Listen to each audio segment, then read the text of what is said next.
Hi, Stoner Hill, older students, third, fourth, fifth grade. I don't usually have picture books for you, but I researched some good picture books for you.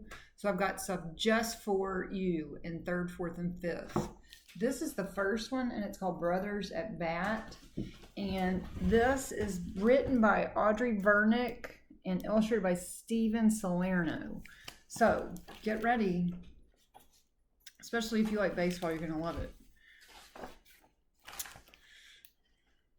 When winter's chill melts into spring, back doors swing open and slap shut as kids just home from school run outside, mitts, bats, and balls in hand. In one New Jersey town near the ocean back in the 1920s and 30s, you could hear the same door slam over and over. Three brothers raced out. Out went three more. And more. And still more. It sounds like a fairy tale. 12 baseball playing brothers, but Anthony, Joe, Paul, Alfred, Charlie, Jimmy, Bobby, Billy, Freddie, Eddie, Bubby, and Louie Acera were real. They had four sisters too: Catherine, Florence, Rosina, and Frances, and a white dog named Pitch. The sisters didn't play ball. Back then, most people thought sports were just for boys. The Aceras had so many kids that they slept two to a bed and sat three across in their outdoor bathroom. They ate dinner wherever they could find a seat. Even on a baseball field, there were more boys than positions, but that didn't stop them from playing. Baseball set the rhythm of their lives. Every spring, Freddie said, you would take your glove out,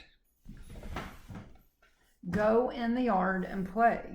Neighbors couldn't recall a time when there weren't Acera boys outside tossing the ball, hitting it hard, racing around, with the young ones watching, wishing they were old enough to play. Their high school baseball team had an Acera on it 22 years in a row. Here they are: Anthony, Joe, Paul, Alfred. Oh, I'm sorry. Let me start over. Anthony, age 32, Joe, age 27, Paul, age 24, Alfred, age 22, Charlie, age 20, Jimmy, age 18, Bobby, age 16, Billy, age 15, Freddie, age 13, Eddie, age 12, Bubby, age 10, Louie, age 7. Okay. In 1938, the brothers ranged in age from 7 to 32. The oldest 9 formed their own semi-pro team and competed against other New Jersey teams. Their father coached them and never missed a game. Their uniforms all said the same thing: Aceras.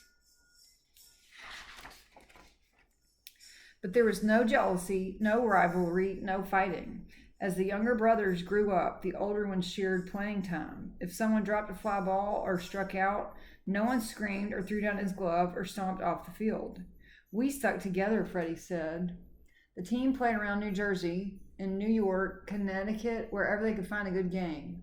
Paul sent out letters looking for new teams to play. The all-brother team always drew big crowds. In 1939, at the New York World's Fair, the Aceras were honored as the biggest family in New Jersey. They were taken to the Newark Airport, where they boarded a plane and were flown over the fairgrounds. They couldn't believe it. No one they knew had been on a plane before. Most of the people at the World's Fair, looking up at that small plane in the sky, had no idea there was a whole team of brothers aboard. But it wasn't all fun and games and sunny skies. Their darkest day occurred on the field, too. Freddie was on third base in a scoreless game. Alfred was at the plate. He touched his shoulder, the signal that he was going to bunt. Then things went wrong. The pitch came in high, and somehow the ball bounced off the bat and hit Alfred hard right in the face. They rushed him to the doctor, but he lost an eye. For the next few months, Eddie took Alfred's place as catcher. Everyone thought Alfred's baseball days were over. But when you have 11 brothers willing to throw you balls in the yard, gently at first, then a bit harder, you get your skills back. You get your courage back, too. Alfred was soon wearing the Aceras uniform again. He was a pretty good catcher for a guy with one eye, Freddie said. In the 1940s, something pulled the brothers' attention away from baseball. American soldiers were fighting in the Second World War across the Atlantic, that same huge ocean Poser had hit baseballs into. Battles were raging and soldiers were dying, but the brothers knew it was important to fight for their country. Excuse me. The team disbanded as 6 Acera brothers joined the service. Poser was the first to go. He, Charlie, Eddie, and Bobby all served in the Army. After Billy joined the Marines, Freddie did too. Here to the United States, and then we fly over the Atlantic, and here's Europe where the war is taking place. And we see all these warplanes, because there are warplanes in the Pacific Ocean too, because we were fighting Japan too. And then you see all these big ships. Those 6 brothers traveled far from home. After a lifetime of talking and playing together every day, they went months, years without seeing one another. They longed for the salty stew smell of the Atlantic Ocean. They dreamed of their childhood home, of the back door slap, slap, slapping as they ran outside to play, and of long afternoons throwing a ball in high, soaring arcs from glove to glove to glove in a field full of brothers. Back in New Jersey, their parents and siblings waited for news. It took a long time for letters to reach them from overseas. There was a lot of time to worry. When the war finally ended, everyone was so happy. Eddie, out in California with the Army, was so excited that he went up to women he didn't even know and kissed them. War over. Sports, baseball back. Many American soldiers died in World War II, but the Aceras were very lucky. One by one, all 6 brothers returned from their time in the service. Mama Acera cried each time a boy walked in the door. By the summer of 1946, the war ended in 1945. So 1946, the war's over. The family was ready to get back to baseball. They were all older, of course, and Poser's heart had grown weak. So now he coached the team. And look at our flags. 1946, 1947, 1948, 1949, 1950, 1951. They joined the Long Branch City Twilight Baseball League and over the next 6 years won the league championship 4 times.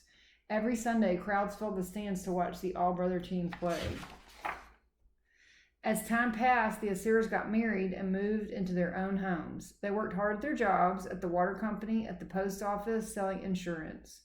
They started having children of their own. In 1952, they played their last game as a team, but they had already made history. Acera's last career game, final at bat for Acera brothers bye to baseball. The Acera brothers were the longest playing all-brother baseball team ever. In 1997, the Baseball Hall of Fame held a special ceremony to honor them. Only 7 were still alive. Paul, Alfred, Bobby, Billy, Freddie, Eddie, and Bubby all made the trip, along with more than 100 relatives, including their sister Frances.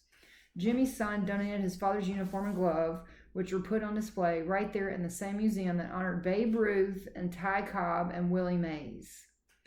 They're super famous baseball players if you've never heard of them. They treated us like we were kings, Freddie said. This is Babe Ruth. This is Ty Cobb. This is Willie Mays. After such a thrilling day, you could picture them driving off into the sunset happily ever after, but their bus broke down. They could have sat on the curb, grumbling in the summer heat, but someone found a bat and ball, and as 3 generations of Aceras waited for a new bus, they played ball. That ball soared from grandfather to granddaughter, from father to son, from brother to brother. That's the end. Wasn't that a neat book and a true story that you didn't know and I didn't either? I hope you liked it.